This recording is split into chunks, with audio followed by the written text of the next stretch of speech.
What's going on, New York Yankees fans? Welcome back to another video. If you guys haven't already, like, comment, and subscribe. Turn on the notification buttons. You get notified when a live stream pops, a video drops. Appreciate y'all coming back. Thank you all for sticking around. Once again, Clutch B-Ball is having us on his NBA Draft live stream tomorrow. And then, obviously, we're going to be streaming the second round. And then, Friday is the Boys in Big Apple podcast. Going to be a loaded podcast. Going to be fun as usual. So, with that being said, let's talk. So, about 12:40 this morning, me, Sean, and Luca were talking, just talking about stuff, and we were talking about a recent YouTube video done by Chisel Adonis. It was commentary. It was a disgusting video. I'm not going to reveal the contents of it because I would like to keep this somewhat standard and professional. With that being said, I glanced down at Twitter for a second, and I saw a blue check mark, and I saw the Yankees name. It said that the New York Yankees have just traded right-handed pitcher Luis Cessa and left-handed pitcher Justin Wilson to the Cincinnati Reds for a player to be named.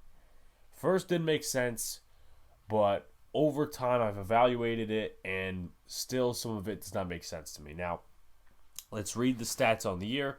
Luis Cessa probably having a career year this year. 3-1 with a 2.82 ERA. 29 games, 38.1 innings pitched, 31 strikeouts, and a 1.25 whip.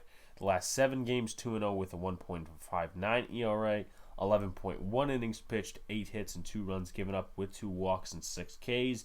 The last 15, 3-1, 2.21 ERA, 15 games, 20.1 innings, 17 hits, 5 earned runs, 4 walks, 10 strikeouts. And then the last 30, the same record, the same ERA, and most of the same stats, actually, because, he's only had, under 30 appearances. So, shout out to Luis Cessa. I always knocked on him in the past. This year, he actually did a good job for the Yankees, and shout outs to him. Justin Wilson, on the other hand, we can't say the same about. 1-1, 7.50 ERA, 21 games, 18 innings pitched, 15 strikeouts. Last 7 games, 0-1, 11.81 ERA. 7 games, 5.1 innings pitched, 6 hits, 7 earned runs, 3 walks, 3 strikeouts. Last 15, 1-1, 9.69 ERA, 15 games, 13 innings pitched, 15 hits, 14 earned runs, 7 walks, and 10 strikeouts. Last 30, 1-1, 7.50 ERA, 21 games, 18 innings pitched, 18 hits, 15 earned runs, 9 walks, 15 strikeouts. So obviously not great for Justin Wilson. And here's why this doesn't make any sense to me. Wilson, forget him, gone. He was pretty much not great in spring training. And it was a microcosm of what he would be in the season. And a lot of people didn't see that early. I'm like, this is what he's going to be, Ludge, he's been shaky, but talking in terms of the one lefty in the bullpen, or one of them. But in terms of Justin Wilson, he wasn't good in the spring training, and he was not good this season. So, obviously, once again, goodbye, Justin Wilson. Apparently, he had like $900K left on his contract for the Yankees. According to Spotrac, it was $2.85 million this year for his salary. I think he was only signed to a 1-year deal. Luis Cessa, I think he has, according to Spotrac, once again, $1.050 million on this year's salary. I think he faced arbitration, or did not face arbitration, or that process, but he earned that much, or at least the Yankees were willing to give him that much. Here's why it doesn't make a lot of sense to me. Now, once again, Wilson, we're not going to talk about. Cessa, we're going to talk about. Cessa was one of the best bullpen arms that the Yankees have had this season, and the bullpen has not been great lately. Britton getting into jams, Chad Green, Loaizaga against the Red Sox, Chapman blowing it. The last couple of weeks, it's been very shaky, and that's not a good thing. Now, obviously, you could go out there and fix your bullpen, whatever. You traded for Clay Holmes. Traded 2 prospects for Clay Holmes. You traded Diego Castillo and Hoyjin Park. Didn't make a lot of sense to me, knowing that Clay Holmes is probably not a part of the future, nor is he really the reason we're going to make a playoff run. Or if we do, I'm not saying we are. That didn't make a lot of sense.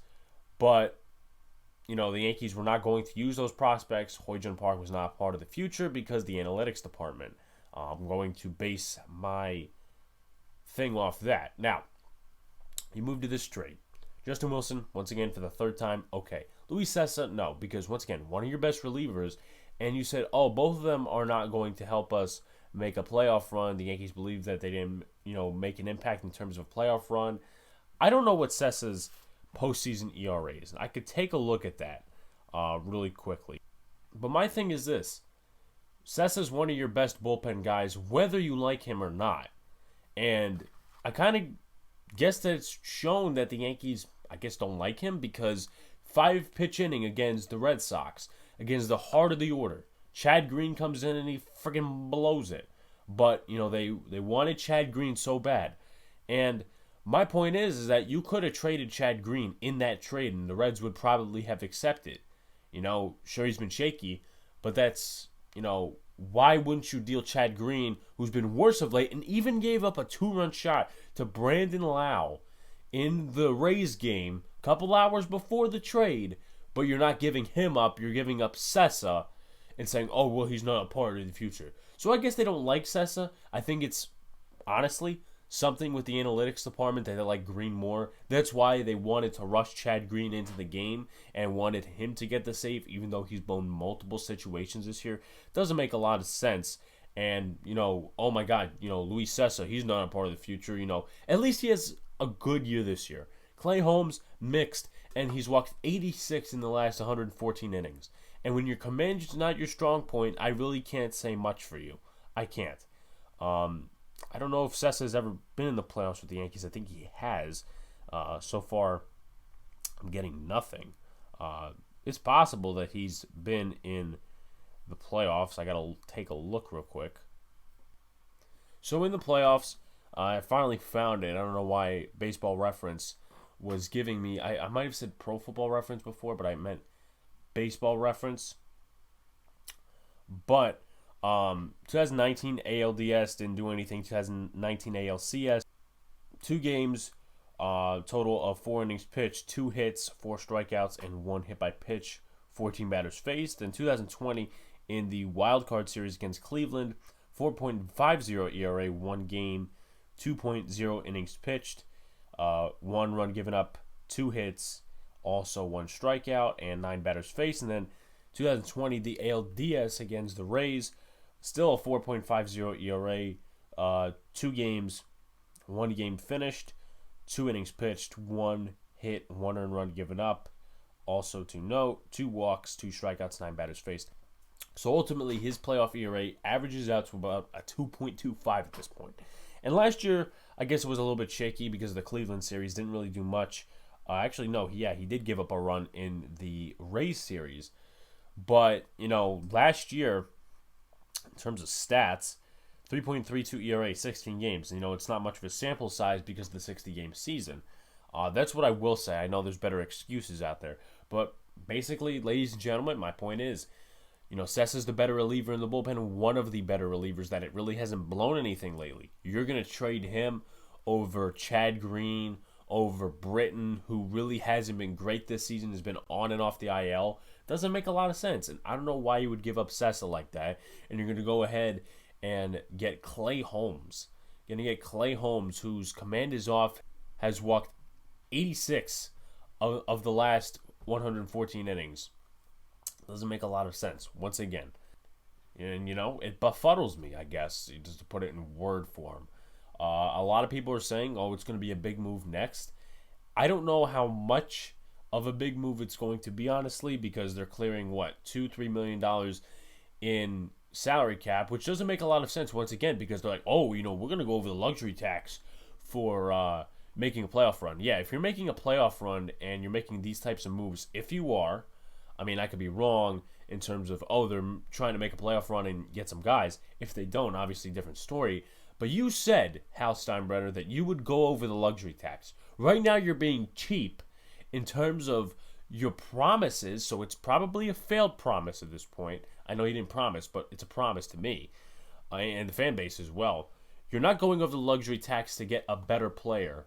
So you're going to try to convince the other team, whoever the team may be, you need to take this much on in the salary.